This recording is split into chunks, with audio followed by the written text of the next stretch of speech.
Febri, mungkin ada penjelasan sedikit tambahan setelah penjelasan Pak Magdir tadi di dalam sempat ada keberatan. Ya, jadi kita sudah sama-sama mendengar dakwaan ya tadi yang sudah dibacakan.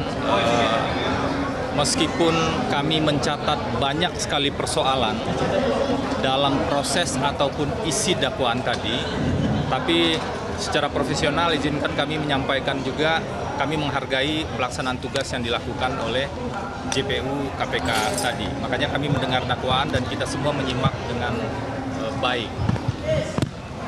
Tapi kami menemukan banyak sekali persoalan. Salah satu yang paling sederhana adalah sebagaimana keberatan kecil yang tadi kami sampaikan. Ternyata benar dakwaan tersebut tidak disusun dengan ekstra hati-hati.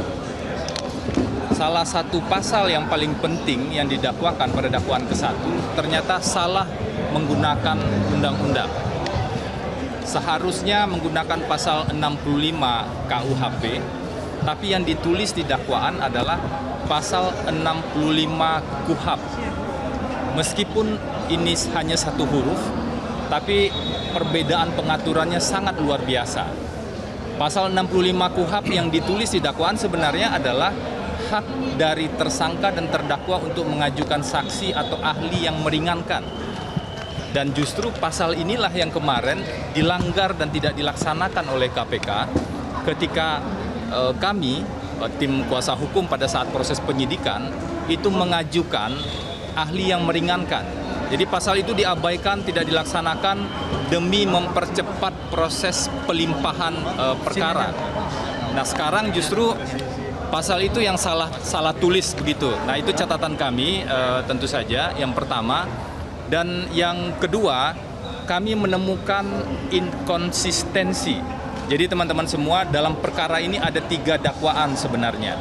1, dakwaan terhadap Wahyu Setiawan dan Agustiani Tio, itu perkaranya digabung. Yang kedua, dakwaan terhadap Saiful Bahri. Dan yang ketiga, dakwaan terhadap Hasto Kristianto. Karena ini satu perkara, harusnya dakwaannya konsisten dan sama. Tetapi yang kami temukan ada perubahan. Jadi ada peristiwa di sekitar tanggal 17 Desember atau 19 Desember tahun 2019, itu yang berubah. Apakah itu sengaja atau tidak sengaja, yaitu terkait dengan sumber dana 400 juta. Pada dakwaan Wahyu Setiawan, ini dakwaan juga yang membuat lembaga yang sama ya, juga KPK yang sama. Pada dakwaan KPK untuk Wahyu Setiawan, 400 juta itu diberikan oleh Harun Masiku pada Saiful Bahri. Bunyi dakwaannya seperti itu. Sedangkan pada dakwaan tadi kita dengar itu diubah sedemikian rupa sehingga seolah-olah 400 juta itu berasal dari Pak Hasto. Bagaimana mungkin KPK yang sama, lembaga yang sama membuat 2 dakwaan dengan fakta uraian yang bertolak belakang? Apakah sedemikian rupa mengubah dakwaan hanya untuk menjerat Hasto Kristianto? Tentu itu yang menjadi pertanyaan kami. Karena ini kan satu perkara secara keseluruhan. Selain itu tentu saja banyak perbandingan dengan putusan yang sudah berkekuatan hukum tetap yang juga kami catat tadi. Contoh paling sederhana adalah ketika ada uraian dakwaan yang seolah-olah Pak Hasto memerintahkan Nur Hasan untuk menghubungi Harun Masiku untuk menenggelamkan handphone. Di fakta persidangan dan di keterangan Nur Hasan sendiri, tidak ada Pak Hasto memerintahkan hal tersebut. Justru di persidangan sebelumnya muncul yang datang adalah orang-orang berbadan tegap. Jadi bukan Pak Hasto yang menghubungi ataupun yang datang. Fakta ini sangat bertolak belakang. Karena itulah ini yang menjadi catatan kami juga.